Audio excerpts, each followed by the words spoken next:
হচ্ছে বাসে চাইলেও আপনারা যেতে পারবেন, যে যেরকমভাবে যায়। একটু সময় বাঁচাতে চাইলে আপনার রিক্সা মেক করতে হবে। ওইটা হচ্ছে নালে পরে বাস দুইটাই পাওয়া যাবে। এটা হচ্ছে যাত্রাবাড়ি মার্কেট।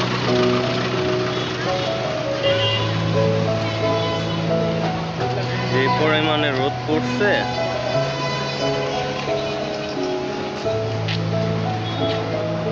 প্রচুর পরিমাণে আজকে রোদ। ওয়েদার আজকে আফটার 31 ডিগ্রি সেলসিয়াস ওয়েদারে তো আছে। এটা আমি যতটা দেখে বাসা থেকে বের হইছি, আর প্রচুর গরম, আজকে প্রচুর গরম। আর আমি এখন যেই জায়গাটায় আছি, ইভেন এই যে এইটা হচ্ছে যাত্রাবাড়ি চৌরাস্তা। আপনারা এই যাত্রাবাড়ি চৌরাস্তা থেকে সব ধরনের গাড়ি পেয়ে যাবেন, প্রচুর পরিমাণে ধুলো।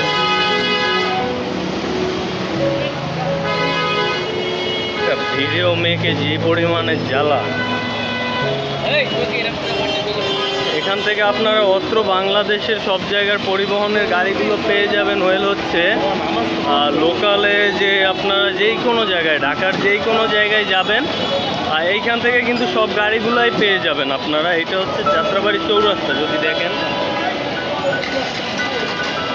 এই যে এইটাই হচ্ছে যাত্রাবাড়ি চৌরাস্তা। এই যে ইভেন আমি যদি একটু দেখাই, এই যে এইখানে এই যে শিকল পরিবহন, দেন গাবতলী লিংকওয়ে, এইটা হচ্ছে চৌরাস্তা। এখান থেকে আপনারা বাইক বা অন্য সব পরিবহনে কিন্তু আপনারা চাইলে ঢাকার মধ্যে যে কোনো জায়গায় আপনারা খুব সহজেই পৌঁছে যেতে পারবেন।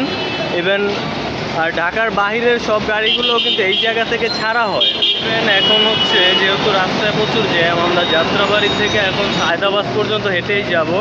ওয়েল সেখান থেকে আমাদের গাড়ি নিতে হবে। আর এখান থেকে আমি ভাবছি ফার্স্ট অফ অল আমাদের যেতে হবে গুলিস্তানে।